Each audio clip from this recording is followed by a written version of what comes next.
رمضان السنة دي غير كل عاداتي رمضان السنة دي غير كل عاداتي رمضان رمضان رمضان السنة دي. الحمد لله رب العالمين والصلاة والسلام على سيدنا محمد وعلى آله ومن تبعهم بإحسان إلى يوم الدين وبعد. السلام عليكم ورحمة الله تعالى وبركاته. ambe awfuka wala nyimandoni watina aw munu soli banna jamana kono jamana ko kan amburaka sumin tiga sisa ambanyina ala fe do munu duna ala ku mine ala ka boda dama anga jamana ala ka basigi do akonnana aw bismillah ko jamu kan kene kono no e hadisul iftari ka keni nyina e samba fla ani tani kononto sana yele kene ka mimbe sigi ankara mo asayidi sharif usman malan haidra fe sangosa nyina kene konnana adasira kaba iru wolonvla mimma anga jeka anyamada ofe na kaba ira wolonvla mi ni alakira yo fo sallallahu alaihi wasallam a folo de shirku billahi allahu akbar ka fla fara alaka jurumu minti ya fa fiu ni saraki toaka o de ka fla fara alaka ka kezo soni kelay o na nyona fla fara alaka kacha allahu akbar kacha السحر دبل جوكه الله اكبر ايا جندون نا دبل جوكه ماي والله كدبل كه مغدو لمبا فغا ou bien kadabali jugu ke mogo la mba furusa ka bwa che kuna ou bien kadabali jugu ke mogo la ndi fe adew nga do dala mawo mani yake ala sonao ala mason aba balaw jingi era ka demba yaka ti sigatalla o libali dabali jugu may dabali jugu may de ya akbar akanake sinamso makani nege ki shuka ki sinamso dabaldika allahu akbar kanake de ni yake ala ba bese ki dew mani ere siga allahu akbar kanake sinamso damate fadema ubiti commerçant ubiti barakela bebite mao maiti fe ka mogo do katanye akera commerçant yo akera foro barakela yo akera fen ne ti fe karsa kaneda fo nga tache o bebe ni ngono allahu akbar esihi siga dabali juguke do ko koroti qatlu nafs ka ke sababu ye ka nibo siga allahu akbar ni ka bo ala bolo kabo mao ma kera sababu ye ka adama de do nibo hali ni ere ma bo iye ma bla ka bo wal ma hali ya tigi ka sosira jira fagali kala la ni fagali kala be ka kan ala kira ni ala ko bi na fu ye gien mo be de fa mao ma ye ni kele mo ye be de fa qur'ane de côté qur'ane siga qur'ane biya qur'ane côté aidra aya jando ayre la ni bo may wallahi ayaw koloshi ni boli may de allahu akbar ya boni dabali yew iye mugu tia tigilaw iye sadir iye ni bo chugo giena ika kuna njabana allahu akbar e wuli bali aya koloshi sigatalla ko kokulu walidain bangba fla danga denya sigay yaro ne ni foye demsen ya fo demsen aya jando ayere la aya bangbaw bonye hal ni ko ala te ni bangbaw bonye ibi balo isakola ni nduko kolenga ala bisu ti sigatala zamzami la hara o ya dama kore mais tant que i bangbaw barka soro kana sira ay obana kana sira allahu akbar demsen ay bangbaw bonya allahu akbar ya fo chendo e kon bora dubala ala e garsiga ningela e retara luazeta ini muso wal ma yeso ninjo e bangbo be dubala e ni muso be sokura inai ni aye shejirando mina isigile okuna ni muso kana dun folo de imirita ko ne fa e fendwa ne ba e fendwa imiro la folo aidra Allahu akbar aya jando na de barka ka gele wallahi he barka te tulonge fe de demso Allahu akbar ati soroti n'i bangeba bonya naam i b'i bangeba ɲɔgɔn bonya Voilà. maa o maa n'i bangeba ka ka si la o bɛɛ y'i bangeba ye tiɲɛ siga t'a la o ye wulibali ye kana sɔn i ka dɔgɔyali ma ka so ayi a tɛ s'olu ma makosa min don bada de don Allahu. ni ala ye barika bɔ i la dɔrɔn a banna pewu Allahu akbar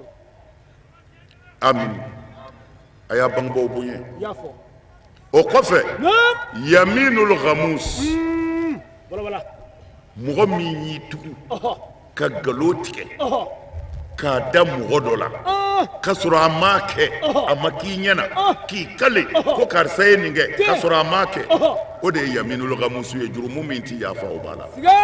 Allahu akbar ayi seli tɛ dɛ ala yafama tɛ dɛ taa sa alikaba kɔnɔ siga yi f'i n'a tigi ka jɔ ala ɲɛ kɔrɔ Allahu akbar Allahu akbar o de la lahara wala ala kira ko sallallahu alaihi wasallam salim ko mɛlɛkɛw bɛna mɔgɔ dɔw ma ɔhɔ ko wuli ka na n'i ka hakɛ minɛ ninnu fɛ n'i ka hakɛ minɛ ninnu fɛ ɔhɔ e bɛ wuli k'u lajɛ i t'i dɔnyɔrɔ si sɔrɔ u la tiɲɛ i b'a fɔ mɛlɛkɛw ma ko ala ko ne ka n ka hakɛ minɛ ne tɛ ninnu dɔn dɛ siga yi ninnu ma foyi kɛ ne na walahi u b'a fɔ i ka hakɛ b'u fɛ ɔhɔ nin don in u ye gɛrɛn sigi naam e tɔgɔ fɔra dɔ ko i ma tan dɔ ko i ma tan dɔ ko i ma tan a hakɛ b'u kan na u ka ɲuman bɛna tigɛ ka k'i ka mijaanu na siga yi a bali walahi Allahu i akbar jigi tigɛlen ɔhɔ dɔ y'a da don i ka kuma na ni ŋaniya juguya ye dama o ka ɲuman bɛ bɛɛ cɛ ka k'i kun Allahu akbar a y'a janto a da la siga t'a la maa o maa y'i tugu ka nkalon da i ma ɲɔgɔn na a jurumu tɛ yafa fiyewu seli t'a ban hiji t'a ban saraka t'a ban f'i n'a tigi ka jɔ ala ɲɛ kɔrɔ Allahu akbar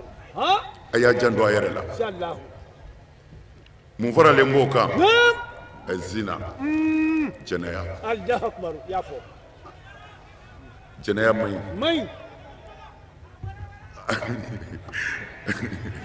n b'a walawala inshallah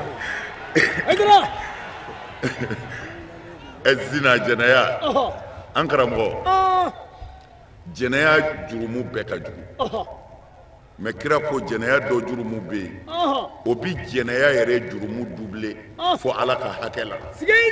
da t'o la ayi k'o ye jeni ye ka jɛ muso fɛ i bɛ muso min cɛ dɔn Allahu akbar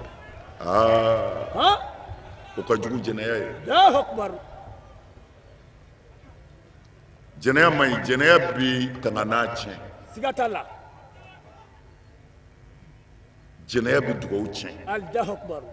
jɛnɛya bi mɔgɔ yɔrɔ janya ala la siga yi ka hijabu don i ka dugawu ni minɛni cɛ jɛnɛya man ɲi Allahu akbar a bani a man ɲi dɛ Allahu akbar fɔlɔfɔlɔ nɛgɛ hayatigi kun ka ca kojugu i m'a ye n'a bɛ yɛrɛ a dɔgɔyara sa dɛ dɔgɔyara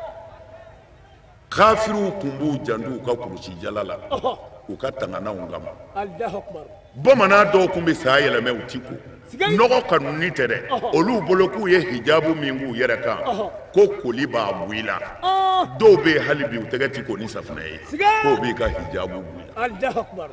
o bamananw ti sɔn ka jɛnɛya kɛ tiɲɛ siga t'a la jɛnɛya dun kɛra tabalikanfɛn ye bi a kɛra ye bi fan bɛɛ i y'a dɔn tiɲɛ caman bɛ kɛ nkalon ye bi dɛ a kɛra ye denmisɛnw ala k'a n'a dɛmɛ amin aidara a wolonfilanan naam elfiraru yomi zahaf wala e kun ye silamɛ ye ko e bɛ ala dɛmɛ e bɛ cɛya kan fɔ tiɲɛ dɔw nana bi silamɛw kan e welela ko wa a ye na wala bin kɛra an kan a ye na siga e ma na Allahu akbar sariya ye senbɔfɛn bɛɛ la ala fɛ yen walima i nana a gɔnna dɔrɔn e ye boliyɔrɔnin dɔ sɔrɔ e girinna k'i dogo ka cɛ tɔw to kɛnɛ kan ko cɛw bɛn don mɔgɔ min bolila e bɔra ala fɛ ala bɔra e fɛ Allahu akbar n'a ye nin wolonfilan jateminɛ nin jurumu ti yafa dɛ ni n'a tigi ma jɔ ayi a y'a janto a yɛrɛ la inshallah ala bi ban mɔgɔ la tɔɲɔli de kama a kana mɔgɔ tɔɲɔ siga yi aka tonyo kana se mɔgɔ ma ni jandora nabillahi kunanja bi lahara a bɛna ye ani ala cɛ ti gɛlɛya jɔnw ni ɲɔgɔn cɛ de bi gɛlɛya. nin kun ye an ka Haut Conseil Islamique ɲɛmɔgɔba ye ani Jamiyatul Ansardine ɲɛjɔyɔrɔ a Seyidi Sharif Usman Medra ye. an bɛ dugawu kɛ ala k'a ɲɛma la a ka kuma ninnu ala ka an tulo kɛ tulo kunnandiw ye k'u minɛ ka baara kɛ n'a ye. o la foli belebele o ye aw waati n'aw minnu sɔgɔlen b'an na jamana in kɔnɔ jamana in kɔ kan. an y'a fɔ aw ye k'a fɔ an ka jɛmukan in a kɔkɔrɔma donnen don ni nɔnɔ fila ye n'o ye similɛ ani bɔnlɛ ye. wala an bɛ dugawu kɛ ala ka sini yira an na. wasalamu alaikum warahmatulahi taala wa barakatuhu.